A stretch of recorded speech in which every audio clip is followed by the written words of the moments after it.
મુખ્યમંત્રી ભૂપેન્દ્ર પટેલની શુભેચ્છા મુલાકાત. ન્યૂ જર્સીના લેફ્ટનન્ટ ગવર્નર તાહેશા વેનીએ તેમના પ્રતિનિધિ મંડળ સાથે ગાંધીનગરમાં લીધી હતી.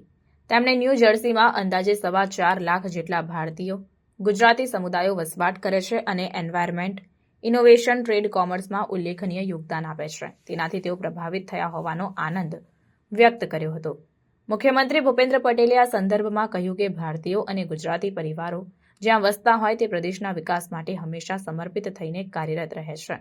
મુખ્યમંત્રી સાથેની આ સૌજન્ય મુલાકાત બેઠકની ફળદાયી ચર્ચાઓમાં ન્યૂ જર્સીના લેફ્ટનન્ટ ગવર્નરે ન્યૂ જર્સી, ગુજરાત વચ્ચે જે સિસ્ટર સ્ટેટ એગ્રીમેન્ટ થયા છે તેને આગળ ધપાવવા ઉત્સુકતા વ્યક્ત કરી હતી. તેમણે કહ્યું કે આના પરિણામે બે સ્ટેટ વચ્ચેનો સંબંધ સુદૃઢ અને સંગીન થશે.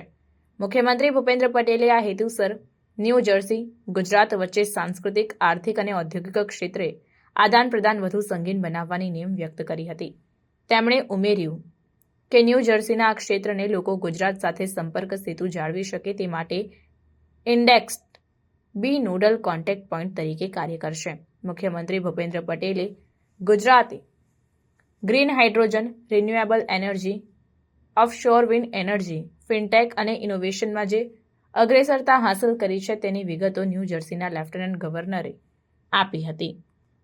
ન્યૂ જર્સીના લેફ્ટનન્ટ ગવર્નરે ગુજરાત સાથે આ બધા સેક્ટર્સમાં સહયોગ અને રોકાણોની સંભાવનાઓ અંગે ચર્ચા પરામર્શ કર્યા હતા. મુખ્યમંત્રી ભૂપેન્દ્ર પટેલ અને ન્યૂ જર્સીના લેફ્ટનન્ટ ગવર્નર બંને પીપલ ટુ પીપલ કનેક્ટને વધુ સંગીન બનાવવાની તત્પરતા દર્શાવતા area of mutual interest identify કરવાની હિમાયત કરી હતી. મુખ્યમંત્રી ભૂપેન્દ્ર પટેલે લેફ્ટનન્ટ ગવર્નરને સ્ટેચ્યુ ઓફ યુનિટીની વિઝિટનું તેમની આગામી મુલાકાતમાં અવશ્ય સમાવેશ કરવાનું આમંત્રણ પણ પાઠવ્યું હતું.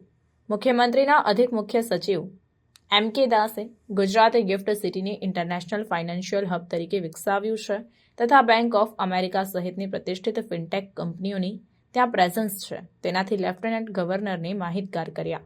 મુખ્યમંત્રીએ લેફ્ટનન્ટ ગવર્નરને ગુજરાતની નારી શક્તિ દ્વારા નિર્મિત હસ્તકલા કારીગરીની પ્રતિકૃતિ સ્મૃતિ ભેટ રૂપે અર્પણ કરી. આ મુલાકાત વેળાએ ઇન્ડેક્સ્ડ બીના એમડી કુલદીપ આર્ય, chief protocol officer Jwalant Trivedi પણ ઉપસ્થિત રહ્યા હતા.